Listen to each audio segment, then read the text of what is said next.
my name is Vina, aka Miss WC Reader, and welcome back to my channel. So today I'm coming at you with my best, worst, and most overhyped books for 2024. Yes, I'm including a category for the most overhyped because there are some books that people were raving about like they were the best thing ever in 2024, and I read them and I'm just like, are y'all okay? Like, this book was so average and lacking in so many ways. So I wanted to discuss those books too because they weren't necessarily the worst of the worst, but they weren't like the greatest, and not all of them completely stood out either. So I already came at you guys last year with the in-betweeners. There were some books that I read that kind of stuck with me, but they weren't like the best of the best, and they weren't horrible. They were just kind of firmly sitting in the middle, but like a memorable middle, because last year I had a lot of 3-star reads. So to kick it off, we're gonna start with the best books. So the Townsend Family Recipe for Disasters by Shauna Robinson. This one surprised me. I wasn't like really checking for it at first. Like, I had read Shauna Robinson's first book and that was okay. That was like a decent read. And I ended up going to the Poisons We Drink book launch event in Washington, D.C. and Shauna came out for that. I met her there in person and she was telling me a little bit about her book, and I decided to check it out, and I'm actually glad I did. Normally I wouldn't go for this type of story, but I feel like she gave a perspective that I don't always read about. So in the Townsend Family Recipe for Disaster, we have this main character. She's a biracial woman. She is about to marry a white man, and she doesn't have a lot of family. Like, she doesn't really get along with her white family. She's always felt like an outsider among them, and her father died like years earlier.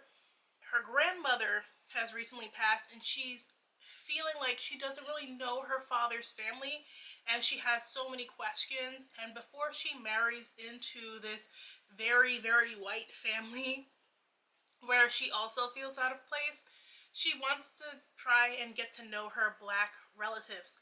So she remembers when she was younger, every year her father used to go to this big 4th of July like cookout. It was like such a big deal for him. He never missed it. But then he also used to like not really take her. After a while he just stopped taking her, and she never understood why. So she decides to go to her mother's funeral and hang around the family for a bit. She wants to revive this family cookout.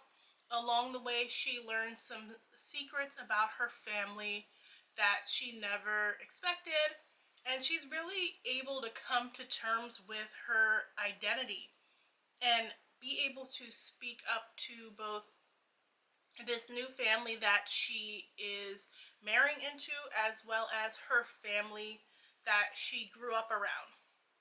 I just thought this was really well done. It had some difficult conversations about biracial identity and black identity, how you fit in, the preferences given, and we don't really see those conversations had honestly a lot. So I just thought that was really great. I loved like the little secrets that she learned along the way. The only thing is, I'm like, I wish we would have gotten this mac and cheese recipe, because the entire time in the book she's trying to perfect her grandmother's mac and cheese along with her cousin, and like we get all this hype about the mac and cheese and like how they finally perfected it, but we don't get a recipe. But overall, like I said, this one was really surprising and I had a good time with it, and I'll be checking out Shauna's next book because of it. Church Girl by Naima Simone. So this one was another one that pleasantly surprised me. I really did want to read it because of the cover and the premise. In this book, we are following Aaliyah. She was supposed to marry this man in the church who was like going to become the next pastor. Her dad is a pastor, her mom's a first lady. She's been groomed her entire life to become a first lady. Her father even made her go to community college and get a sensible degree that's going to help with the church. But she's just feeling overwhelmed and suffocated. She's not ready to be married. So she ends up running off with her cousin to Chicago, where she's applied for this art program. She's in need of a job, and she meets Vaughn, who is this tattoo artist, and right off the bat he kind of judges her based off her appearance and demeanor. He's like, you are not tough enough to hang around here and like be my daughter, and he dismisses her. But in a moment of desperation, he does need a nanny, so he ends up hiring her, and he is really feeling her. I thought this one had great actual spice because, you know, the girls be saying the books are spicy lately, and they're not spicy. But no, this really, like, they had great chemistry.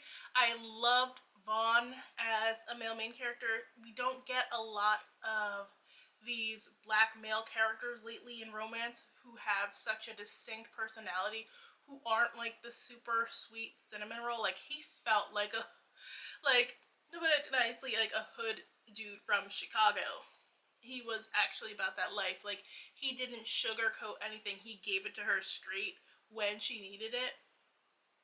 And he didn't like mince his words, but at the same time, outside of like the beginning where he was a little disrespectful to her and he ended up like having to, you know, eat crow and apologize, he would tell her stuff straight, but it wasn't in like a super disrespectful way. I I just really had a good time with this. I enjoyed them together as a couple. I enjoyed Aaliyah's journey of self-discovery as she started to like get out of her shell a little bit more, because even though she was a church girl, you know, she has a little bit of attitude to her, and there were times in the book where she had to step up and show them like, don't be fooled by her appearance, like she can do what she needs to do and get things done. So I just loved it. Plus, like, it was the perfect length. It wasn't too lengthy and it wasn't too short. So definitely highly recommend this one. A Love Like the Sun. This one is by Rhys M. Nielsen, and this one is a Friends to Lovers, which I know a lot of people hate on, but I really do adore when done well. This one actually made me cry. And I think part of the reason why it made me cry, in addition to the beautiful writing, was like the main character, she lost her father to kidney disease, which I lost my dad to as well. So like a lot of the emotions were still fresh when I was reading it, because it had been like just under a year of me dealing with like his passing and all the complications surrounding that. And she is like worried about her own health. Like, she's talking to these doctors and they're telling her nothing is wrong with her, but in like deep down she knows something is not okay.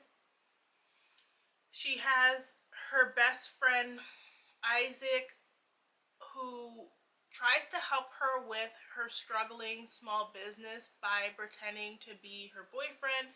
It drums up a lot of publicity for her, and so they end up starting this fake romance, and she starts to realize she has these strong feelings for him.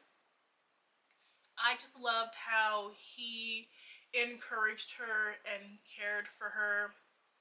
And I had read Riss's YA, which was like, I thought it was decent, but I really feel like adult is her strong suit. The Kiss Countdown by Etta Easton. So this isn't the regular cover, this is a special edition because it was so good I had to get like the special edition, and like it has like the like edges and like the different colors. And it has also just like the pretty end papers and stuff. But this one was one of my favorite romances that I read this year, and I was really surprised too, coming from Berkeley because their romances tend to be hit or miss for me.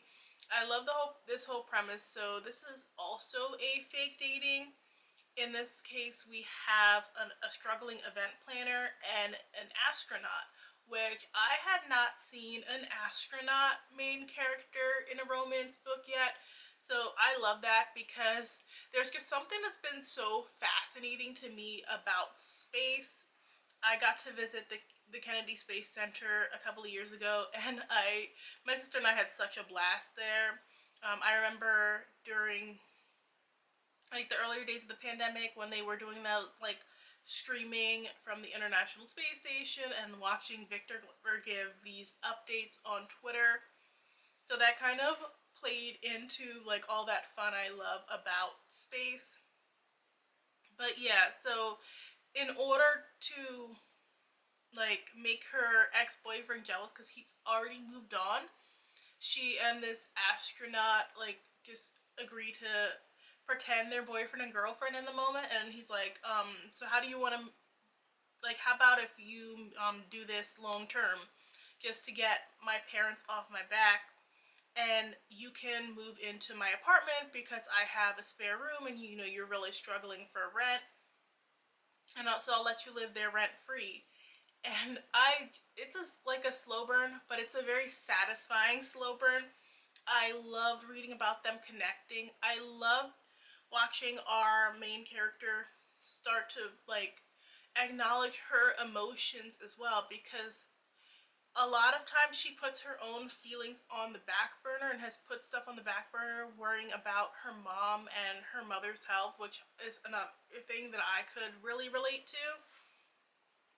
So she had to learn like it's okay to put yourself first in some instances, and it's not the selfish thing to do.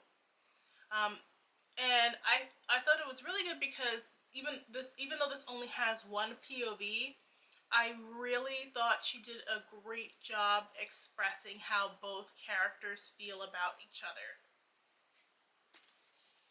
So those were the adult books. Now I have a YA book. YA in 2024 was like mostly a big miss for me. There was a lot of okay stuff, but there wasn't really like great stuff.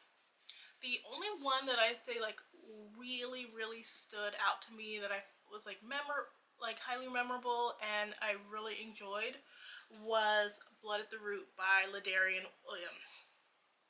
This book got a lot of mixed reviews, and I don't understand why. A lot of haters trying to stir up controversy about it, but like a lot of people trying to make fun of the writing, but the writing in here was some of the most engaging stuff that I read last year. Like it felt more realistic, it stood out and felt different. It wasn't like the overly flowery stuff that a lot of the other books were giving me. So I really appreciated it, and just the way the story flowed.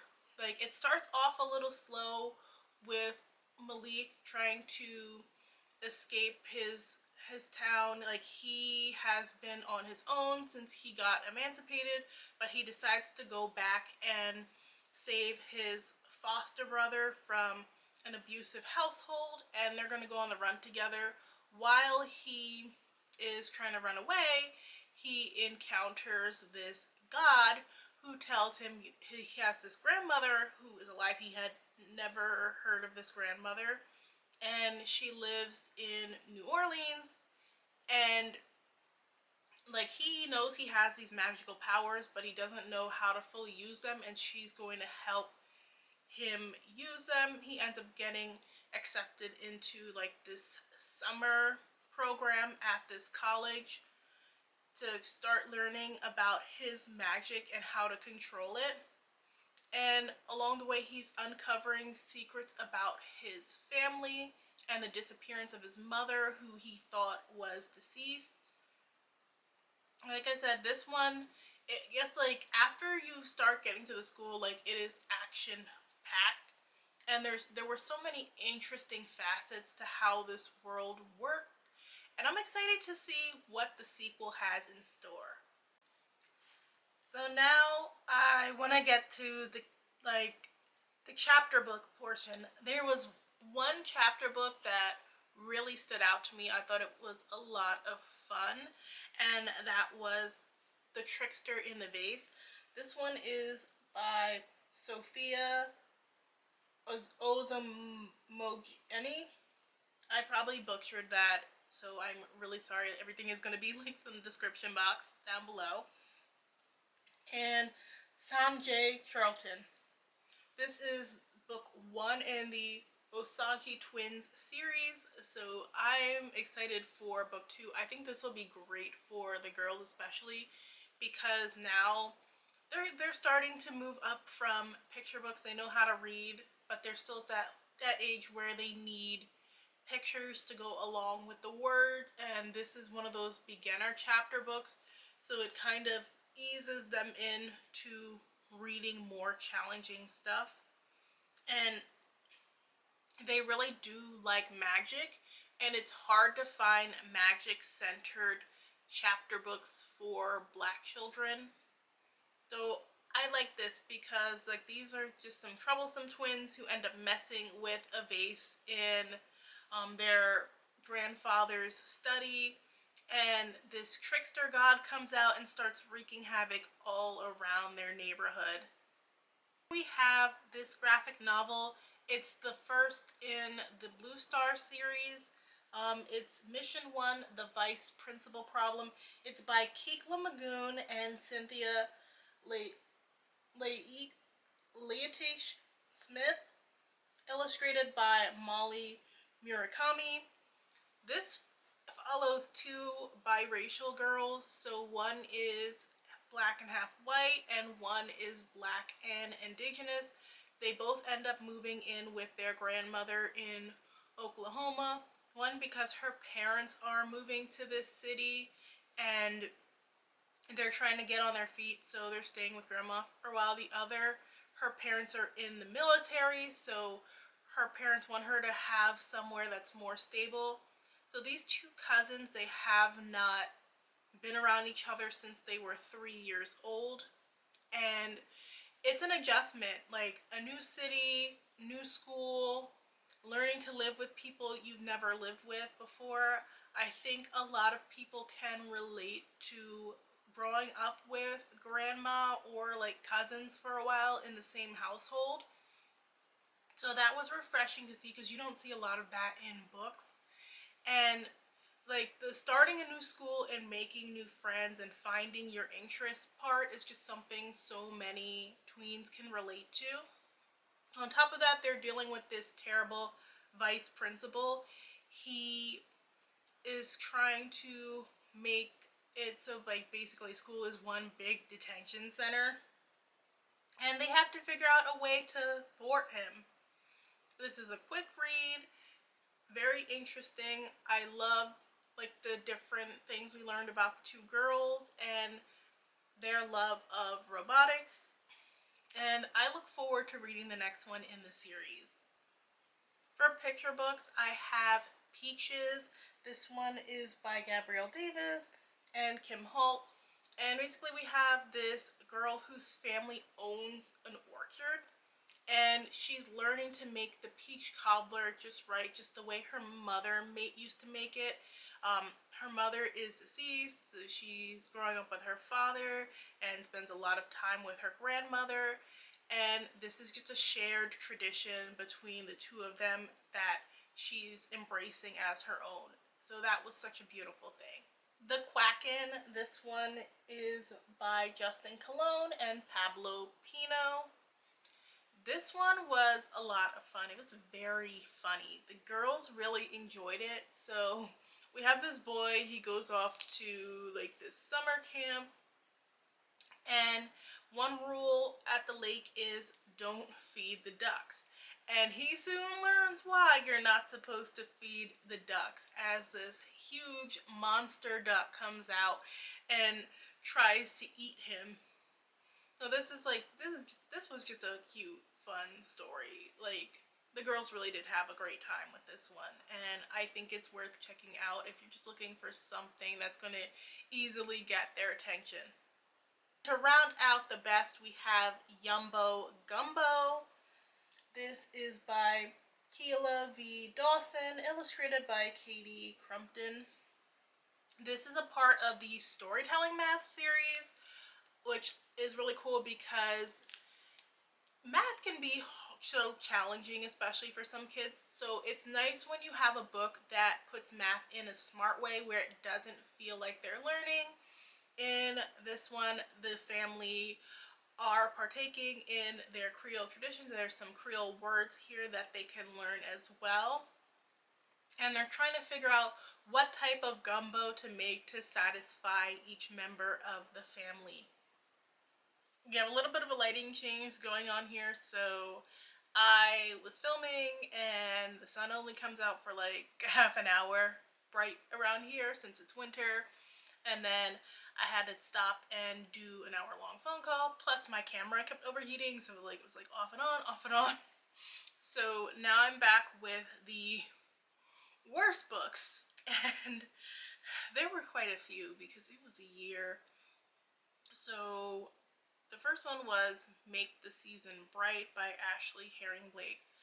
I just thought this would be a fun holiday romance. So even though I don't normally pick up these types of books, I'm like, let me step outside of my comfort zone. It's sapphic, so that was interesting, like in theory to me. In execution it wasn't, because it's supposed to also be like enemies to lovers, and people are shoehorning enemies to lovers in so hard, and it just doesn't work out.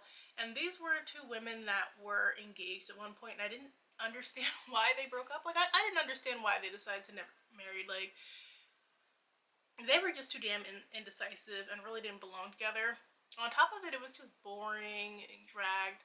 And the sex was okay, but I don't feel like they had a ton of chemistry between them, and they were trying to pretend they didn't know each other while they were stuck on this holiday vacation together.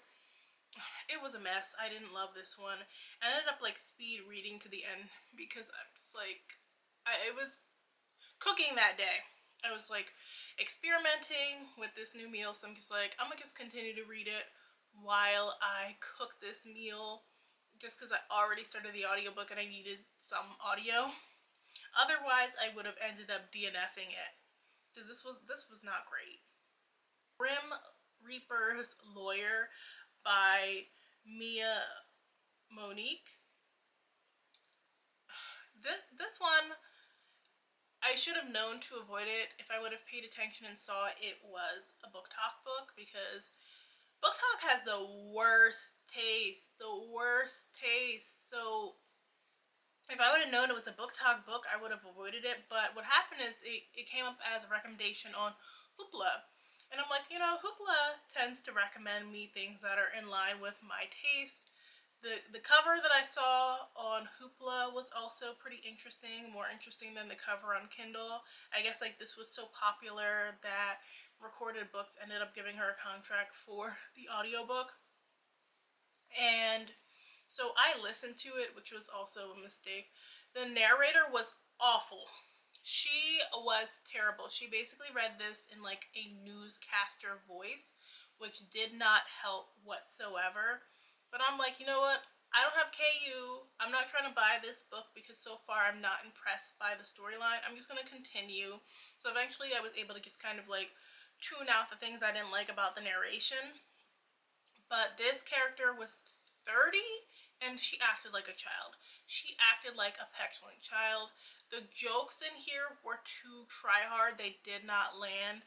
And the author was doing this weird thing where like the character would tell the joke and then immediately explain the joke to you, like, you get it, you get it.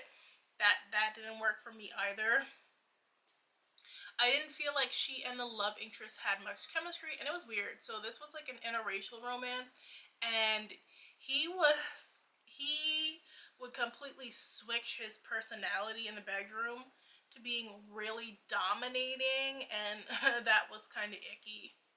And it didn't make any sense either, just because of the way he acts outside the bedroom, to like have that instant switch, and we never got like saw like any type of like inkling of that personality outside of the bedroom was really weird.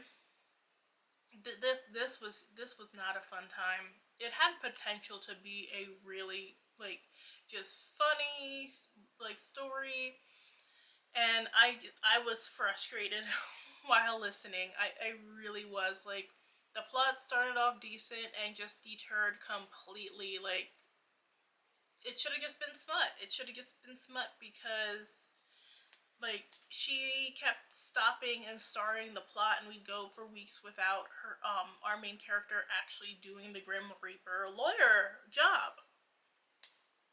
So there's that. The Fraud Squad by Kyla Zhao. I gave this one away. Um, just because this was not good. This one was sitting on my shelf for like 2 years, I think. Then I'm just like, you know what? I'm finally gonna pick it up and read it. There was no fraud to be found. There was no fraud to be found, which was disappointing. It started off interesting. I'm like, okay, we are in Singapore. She wants to get into this high society to get a fancy magazine job. The author worked for these types of magazines before, so she's coming in with a lot of knowledge. This should be a great time. Ultimately, it was not a great time. Like, the way she wrote Singapore, it was so Americanized. This book could have been set anywhere. This book could have been set in London. This book could have been set in New York. It did not matter because Singapore did not feel distinct here. There was nothing like culturally distinct at all. Nothing about the way she described the city felt different than any other major city. And like, again, there was no fraud happening because our main character uses her real name and just pretends to be a socialite by using the money of her wealthy friends. And it takes forever for her to actually get caught up in the glamour of it all, because for most of the book she's just really down to earth still, and then she kind of makes this switch and then starts like getting too much in her head and acting full of herself and stuff, and it didn't land at all. This was so poorly constructed. And then this was another example of an author trying to recreate Gossip Girl badly. There's so many authors who are trying to recreate Gossip Girl badly. Like, the only parts that ever feel like Gossip Girl I find with these Gossip Girl wannabe books are that they name drop the labels. That's it. They don't have enough drama. They don't have enough intrigue. The characters aren't fleshed out enough. And that was the problem here. I didn't care for the romance either. Like, you could see the romance coming, but at the same time, again, chemistry was not there. It wasn't clicking. Looking for Love in All the Haunted Places by Claire Kahn. This book was terrible. I wanted to love this so badly. I wanted to love it. Which I don't know why, because again, Berkeley books be hit and miss, and this is definitely a Berkeley book. I thought it was going to be cute. I never read. No, I lied. I did read a Claire Kahn before, but I didn't like it. But that was a YA, so I'm like, let me try one of her romances, because I do have one more romance by her sitting on my shelf that I need to get to, and now I'm kind of scared. But this was an ace romance, and I just feel like we were beat over the head with the fact that the main character was ace. Like, and she was ace, and she was basically like, why won't you sleep with me, to the love interest. Race was really vague in here as well. Like, she's black, and I believe the main main character has a daughter who's black, but it was kind of vague about his race. Like, I think he's supposed to be white. I'm not sure, because on one hand he was doing stuff that felt like black man stuff, like using a washcloth, but on the other hand, Claire Kahn is known for writing white men, and I don't remember the descriptions of how he looked being too clear here either. And they really didn't have any chemistry. The story dragged. Like, you expect a haunted house story, and the house wasn't really haunted, and not a lot happened. She's chilling in this small town. They're angsting over how she's ace, so she has to take things slow, and like, why don't you want to sleep with me? Like, even though I'm not ready to sleep with you. Like, it was so annoying. I would like, I was so mad, because this should have been a great fall read, and it was not. This was another big disappointment, and I don't know why, because it's not like I had the highest standards to begin with. Like, I was not familiar with Haley Denning much. Like, I know she has a YouTube channel with a big following. This Ravenous Fate is her first novel, and the key selling point was that it's black vampires in the 1920s Harlem. I had read some interviews previously because I was just like, I don't think she reads historical fiction from like the few times I'd seen her channel. So I'm like, where did she get the inspiration from? I just wanted to know like what research she did and this and that. I was really intrigued because getting the vibes of the 1920s correct can be so hit and miss, and this was definitely missed here. This could have been set in modern day. She did not capture 1920s at all. She didn't capture Harlem at all. I don't know if she needed to go actually to Harlem and take a tour, because a lot of like the way Harlem looks now is still the same, even though gentrification and everything like that. She didn't do a good job describing the area and how it looks. We got some descriptions of some dresses here and there. There was a speakeasy, but that's about as 1920s as we got. Lots of talk about race, but again, wasn't really race in relation to the 1920s. It was just race in relation to black people within the U.S. in general. Nothing that's not happening in current day. The way they talked was too modern. And we're following two girls, and neither one of them were interesting. And the one had this cartoon villain of a father, and it's just like, I could practically see him twirling his mustache, and I didn't understand why he hated his daughter so much. There was supposed to be an enemies to lovers aspect here. Again, they were never really enemies, so I hate when enemies to lovers is forced, and a lot of people are forcing it lately.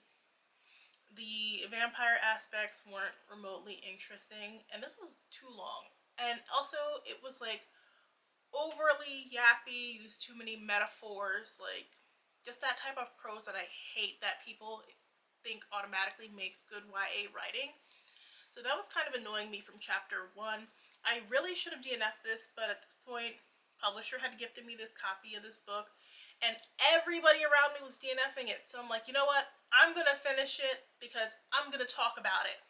Because everybody else is DNFing it, and somebody has to give y'all the real about this book. But then, I didn't really have much to say after I was done reading because it was just so boring. Nothing happened during this book, and like, this is supposed to be a trilogy, I think, too. I don't see how. I don't know, like, she just needs to kind of work on her craft a little bit more, and maybe the next series will be better. But this was not it. It's like she came up with the concept but had no clue how to execute it, like did not come up with a plot or a strong villain or everything. It was kind of just pantsing and then never went back to connect the dots. The Secret Library by Kikla Magoon. This was very upsetting because I liked the book that Kikla Magoon did that I mentioned in my best of list. Like, I don't know if that's because that one had a co-author and it was a graphic novel, so it was completely different. She did too much here. The Secret Library wasn't as big of a factor as it needed to be. Like, yes, there was a library, but it was more of like a way for her to go in and find family secrets. We're following this girl, her name I think was Dally. She's biracial. Her mother doesn't understand her at all. And the Secret Library is just like a way for her to go back through her family history and discover her secrets. And too much was being done here. Too much was shoved into the book. Like, this could have been a like 3-book chapter book series with all the information the author shoved in here, and it was not executed well. Like, it was boring. Some of the stuff felt really ham-fisted, and it was like stuff that was supposed to be set in the past felt very ham-fisted to modern day. I feel like she was trying to push some stuff that didn't make any sense. There was some talk about being white passing that was not executed well at all. Again, like, the people on the plantation were not running around with DNA tests. The government was not running around with DNA tests. Like, that's not how racial identity works. Like, and so there was a lot of stuff that was wrong here. And at the end, the messaging in it didn't make any sense to me. I'm like, who is this for? And honestly, if I would have paid attention, thank you, Jay, for pointing it out to me, this was Comp to Kindred. How is this a middle grade Comp to Kindred? Like, if I would have been paying attention, I would have known not to pick it up. This one did hit the New York Times bestseller list, though I don't know how popular it actually is. But like because I didn't see a ton of positive reviews for it either, and I'm like, she was doing the most here. It didn't make any sense. The moral at the end, it didn't make any sense. Like, kids can't operate like that. Like, we never got any resolution between her and her mom. I thought we were gonna have this heartfelt like understanding after she goes through these family secrets where they get to like embrace and just like really heal from the stuff, because her mom kept putting a lot of pressure on her to groom her to take over the family business even though she's only 11. And none of that happened. Instead, the solution made no sense. I feel like this kind of romanticized being a racial activist, and the situation she was put in history made no sense. That's not how things just work out. And it kind of like did not factor in the danger of being an activist during the time, and it's still dangerous to be an activist today. Like, let's be honest.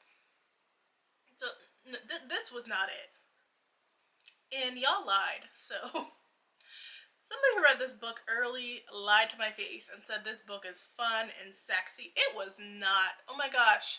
Lord of the Wilds, the only good thing about it is the cover. Cover, stunning, amazing. Thank you to the publisher for giving me the copy so I didn't have to buy it myself. I struggled through this. I should have put it down so many times, but again, me trying to be determined to read it, I'm like, I'm going to finish it. I'm going to push through. And I don't know why I did that, because it was not a good time. They tried to sell this as cozy. It's not really cozy per se. Like, they tried to sell a magical library that was barely in the book for 5 minutes. A lot of it was like a journey, but the journey wasn't interesting.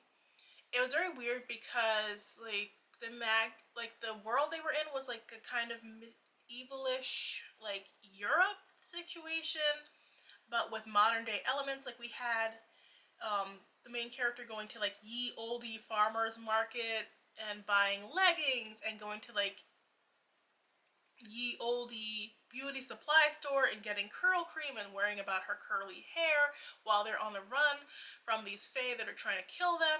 When we find out like the deep dark secrets about the fae, it's like, what the fuck? That definitely takes this book out of cozy. Like, this was just so badly executed. It was like she wanted to be Sarah J. Maas and have like this fae fantasy, and like the little bit of action we got as far as spice, it was cringy, it was laughable. I had to start reading past it. It was that bad. And she had no chemistry with either guy. Like, that was the worst part. Love triangles already kind of annoy me in books because they're so one-sided, but she had chemistry with nobody. She was really naive for somebody who was supposed to be in their early 20s, but also had been an orphan for so long that like they should know how to fend for themselves. Everything was a plot convenience, but at the same time the plot barely moved. This was a mess, and just like reading the like what's supposed to happen in book 2, even more messy. This was not it. And I know that they gave her this 6-figure deal based off of like it kind of going semi-viral on Instagram. Again, like, I feel like they just picked this up because it was semi-viral, not because it was a strong fantasy. And if somebody tells you was a strong fantasy, they are lying to you. I Accidentally Summoned a Demon Boyfriend by Jessica Cage. Oh my gosh, this one was not it. And I saw a lot of people loving it. I'm just like, how? The writing was atrocious. Like, really bad. Really bad. Like, at first it was kind of funny, even though it was like cringy at the same time. Then it just got worse and worse. This one was like in her 40s, but acting like a love-struck teenager.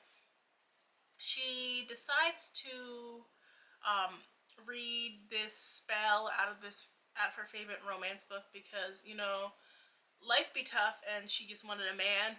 And she summons this demon and immediately has sex with him. And it's supposed to be like wacky hijinks, but the humor in here was like the humor in the Grim Reaper's Lawyer. Not funny at all whatsoever.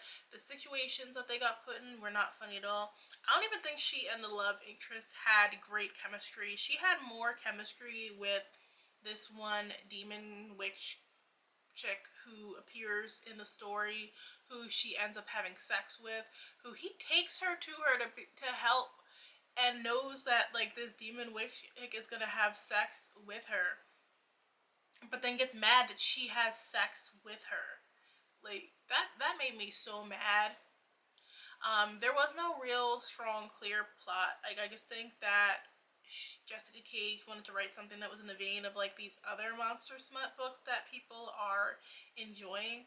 So she just came up with like the idea of this main character is going to, you know, a demon, and didn't really think of anything beyond that. So like she tried to string together this plot and it didn't work. But the writing was really, really bad in this one. Like I expected so much better. So now I'm getting into the category of the overhyped. So these were either overhyped by the publisher, they were overhyped by like the book critics like Kirkus and Booklist and whatever magazines and stuff, or they were just overhyped by readers. And I wanted to do an overhyped section because I'm just like, these books weren't great, but they also weren't the worst, but I want to talk about them. So, kicking it off with Masquerade. This one is by O.O. Sangoyomi. I believe she wrote this while she was in college.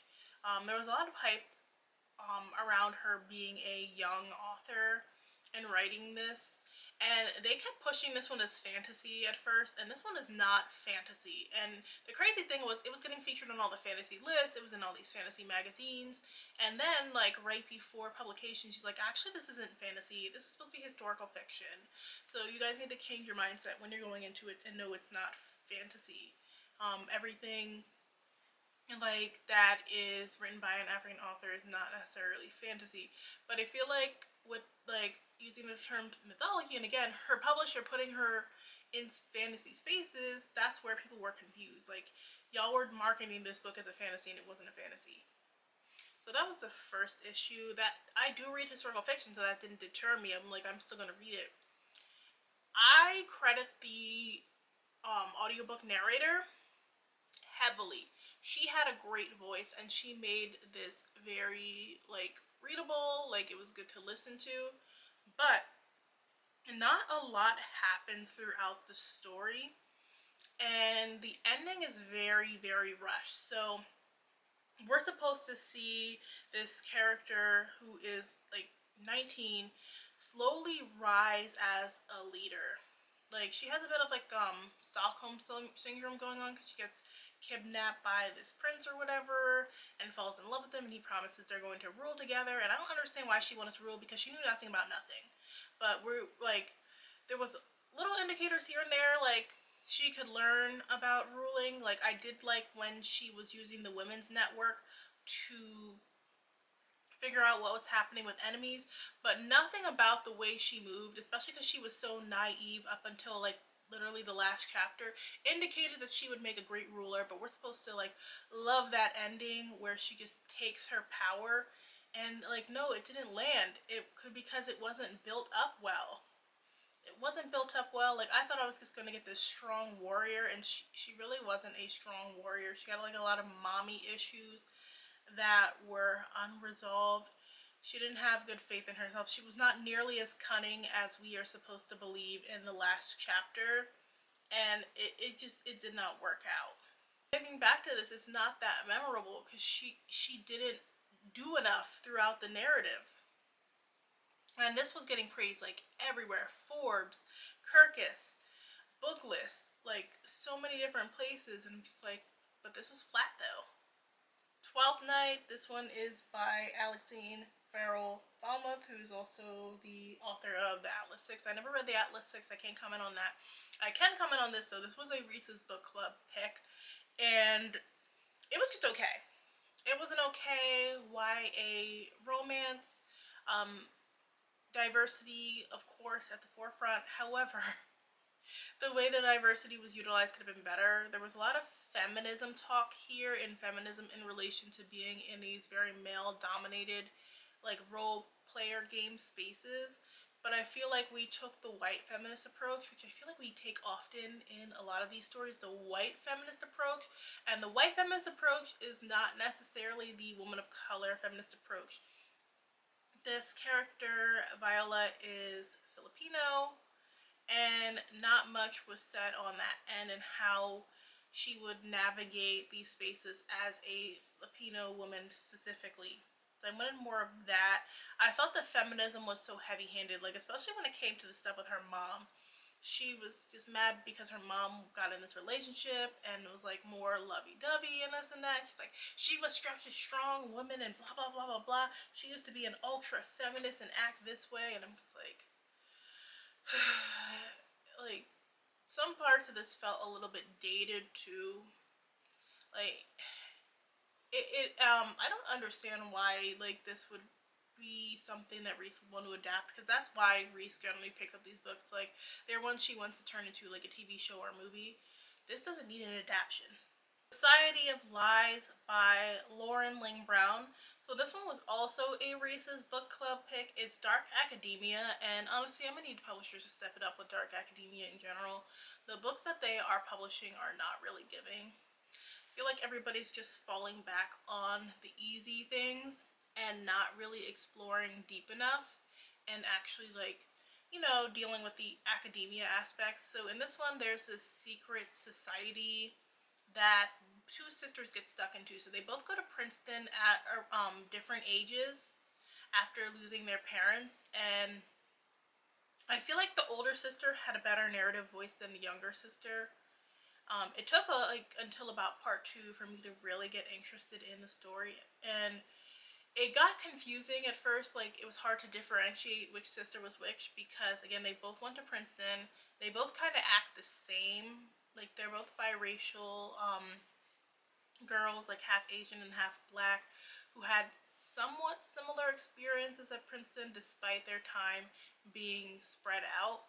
They both end up in the same secret society.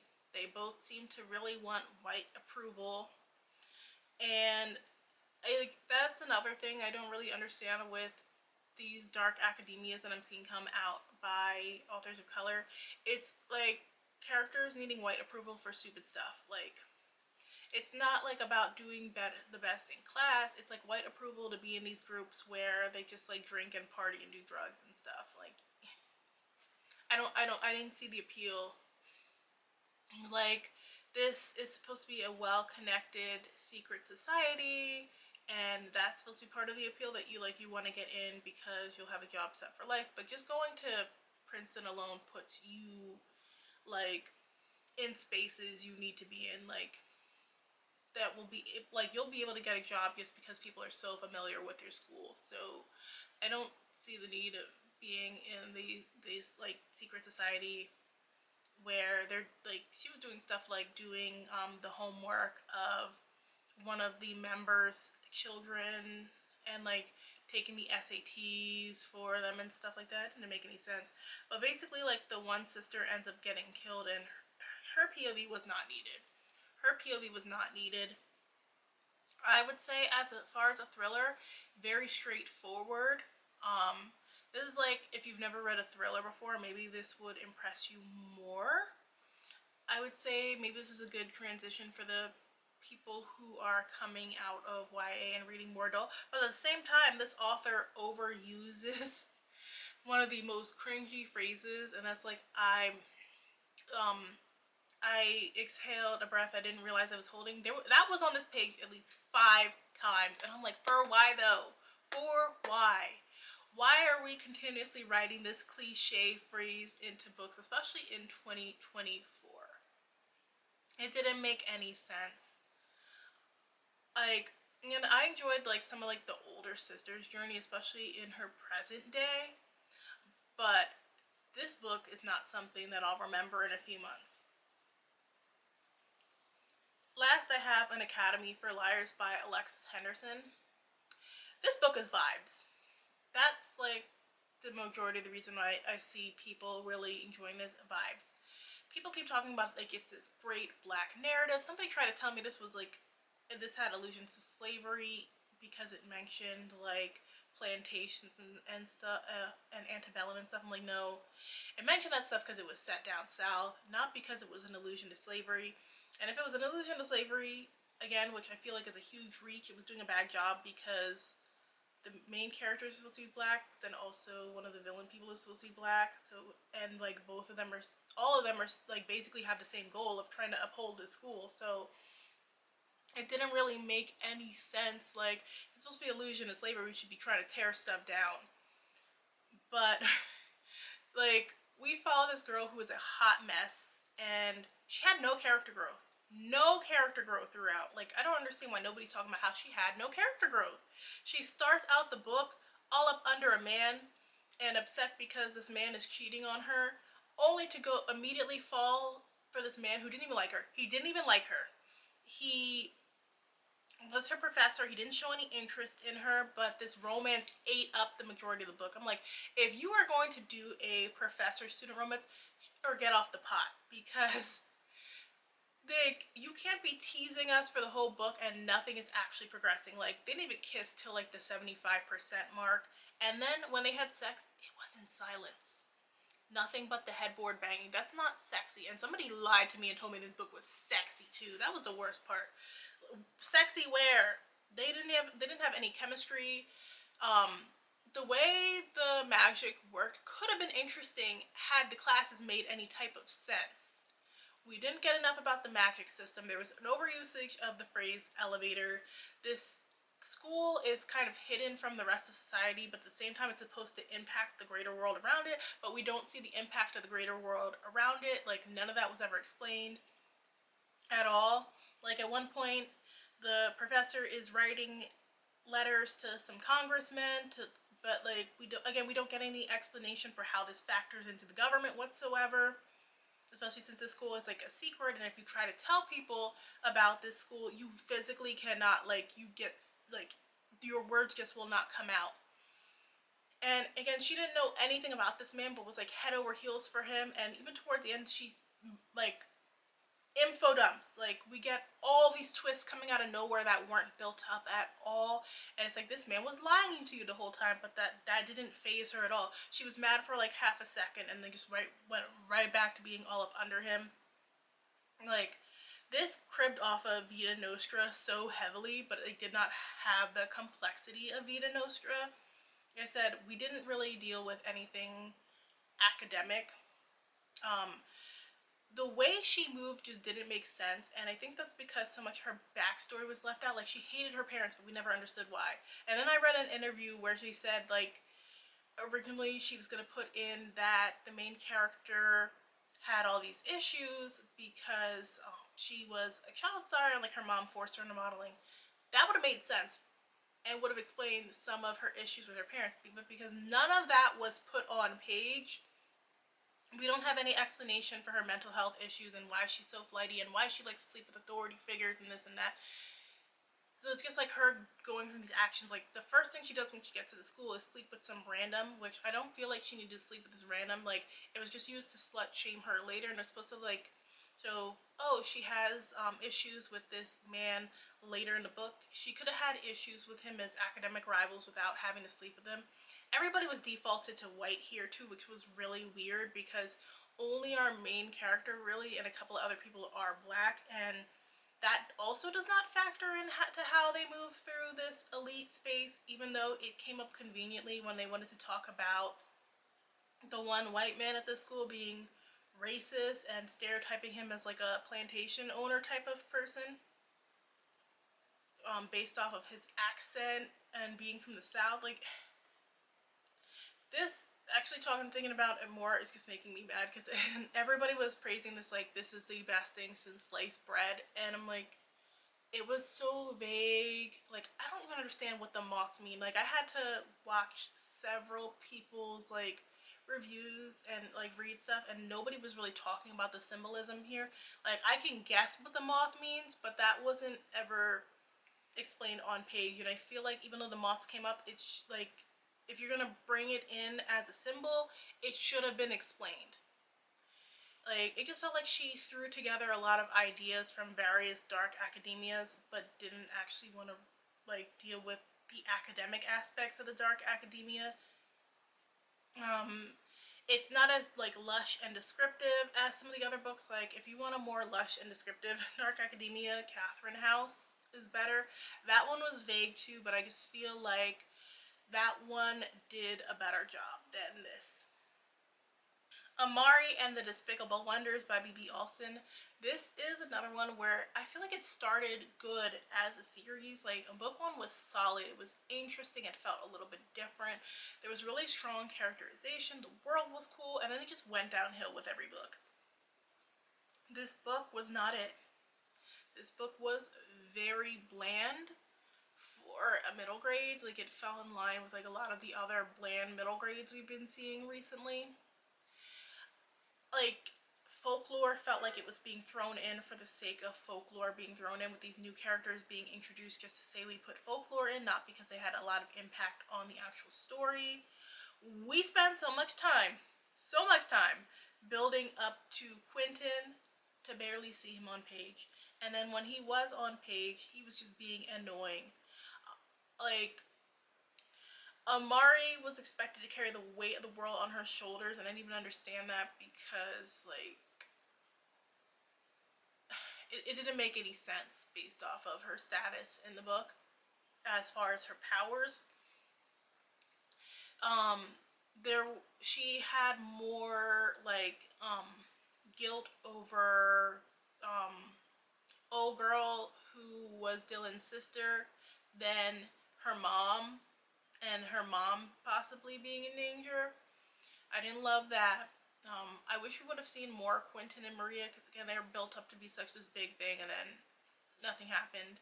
I don't understand where this is going to go as far as the series, because I feel like it was stretched way too thin. Like the plot was stretched out through too many books, so then it just kind of feels like we defeat Dylan too easily after all this build up, and I'm like wondering if once again we'll be like forced to deal with him again. I don't think I'm going to continue with the rest of the books though, to be honest. Things were happening at the same time it didn't really feel like things were happening. I felt like all the characters were just less developed in this one compared to other ones,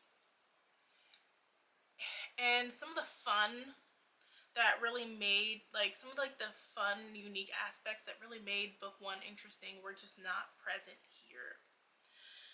This was such a disappointment. It really was. Like I'm actually upset because it did really start out as a good solid series. He wrote in his author's note that he really struggled to write this one, and you could tell he struggled to write this one. He didn't know what direction to go in. I would be surprised if he planned to have this be a 3-book series, because it really feels like something that was going to be 1-2 books tops and got stretched out, you know, when they went to go submit it to publishers and got a deal. Because I know a lot of times people come in with this idea of like 1 book and then they go and end up trying to stretch it into like a duology or a trilogy, and it just doesn't happen that way. And how they're stretching this into 5 books, I do not know. But again, I don't think I want to be on the rest of the journey because it's not built up like really well. So that was the Overhyped. Let me know if you've read any of the books that I read last year. If you like this video, make sure and hit that like button. Thanks so much for watching, and I will see you guys in the next one. Bye!